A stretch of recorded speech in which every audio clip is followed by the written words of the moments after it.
दोस्तों, आज हम लोग over current and earth fault relay के बारे में जानकारी देंगे इस एनिमेशन के ज़रिया से। ये हाई वोल्टेज लाइन है, 33 केवी का हाई वोल्टेज लाइन है। फिर इसके बाद ये ब्रेकर है, फिर हम लोग का सीटी कनेक्ट किया जाता है। ब्रेकर का काम है, आप लोग को पता ही है, लाइन को आइसोलेट करना।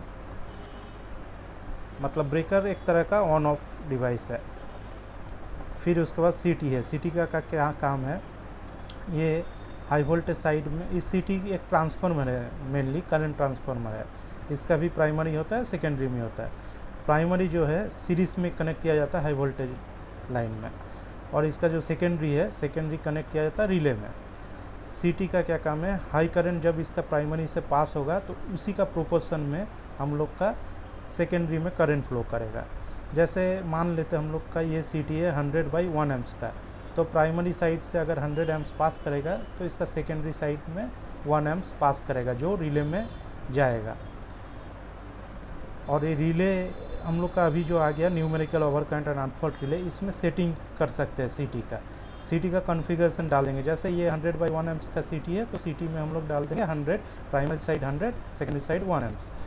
तो जैसे ये प्राइमरी साइड 100 एम्प्स फ्लो करेगा, सीटी का सेकेंडरी में 1 फ्लो करेगा जो रिले में आएगा, और रिले इसको कैलकुलेटेड वैल्यू में 100 एम्प्स दिखाएगा।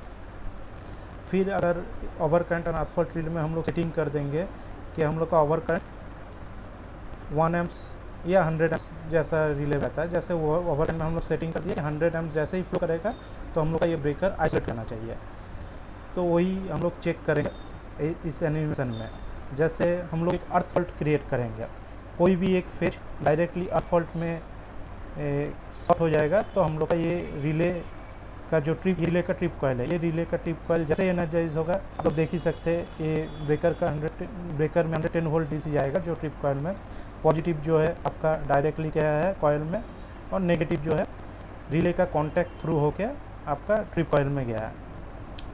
तो एक जनरल डायग्राम है समझाने के लिए। तो अभी हम लोग अर्थ फॉल्ट क्रिएट करेंगे। ये देखिए, जैसे ही मैं स्विच प्रेस करूँगा तो आर फेज डायरेक्टली अर्थ फॉल्ट में चला जाएगा। जैसे ही अर्थ फॉल्ट में जाएगा, आप देखिएगा ये रिले आपका एनर्जाइज होगा, रिले का कॉन्टैक्ट एनर्जाइज होगा। फिर ये ट्रिप कॉइल में सप्लाई आएगा, ट्रिप कॉइल ये आइसोलेट कर देगा। देखिए, जैसे ही मैं प्रेस करता हूँ, प्रेस जैसे ही किया, आपका अर्थ फॉल्ट का ये कॉन्टैक्ट है ओवर करंट अर्थ फॉल्ट का, एनर्जाइज होकर छोड़ देगा, नॉन टचिंग कॉन्टैक्ट है। लेकिन आपका ट्रिप कॉइल में जैसे ही सप्लाई किया, ये ब्रेकर को आइसोलेट कर दिया। सेम वैसे ही ओवर करंट में है, जैसे 2 फेज में अगर शॉर्ट हो जाएगा तो ये ओवर करंट प्रोड्यूस करेगा जो रिले सिग्नल देगा में, फिर वैसे ट्रिप होगा। तो इसको भी चेक कर ले रहे हम लोग।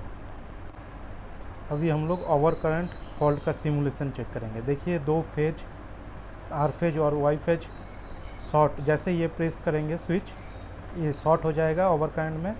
फिर ये रिले एक्टिवेट होगा, रिले का कॉइल को, रिले का कॉन्टैक्ट को एनर्जाइज करेगा। ये कॉन्टैक्ट जैसे ही एनर्जाइज होगा, ट्रिप कॉइल में सप्लाई जाएगा, ट्रिप कॉइल इसको आइसोलेट कर देगा फॉल्ट कंडीशन में। देखिए, जैसे ही मैं प्रेस करता हूँ ओवर करंट में, ये ओवर करंट एक्टिवेट हुआ, 2 फेज में शॉर्ट सर्किट के कारण ये ब्रेकर आइसोलेट कर दिया। तो ये रिले कैसे सेटिंग किया जाता है, कैसे टेस्टिंग किया जाता है, सीटी कैसे टेस्टिंग किया जाता है, वो सब हम लोग प्रैक्टिकली आपको दिखाएंगे नेक्स्ट वीडियो में। आज के लिए बस इतना ही। Thank you.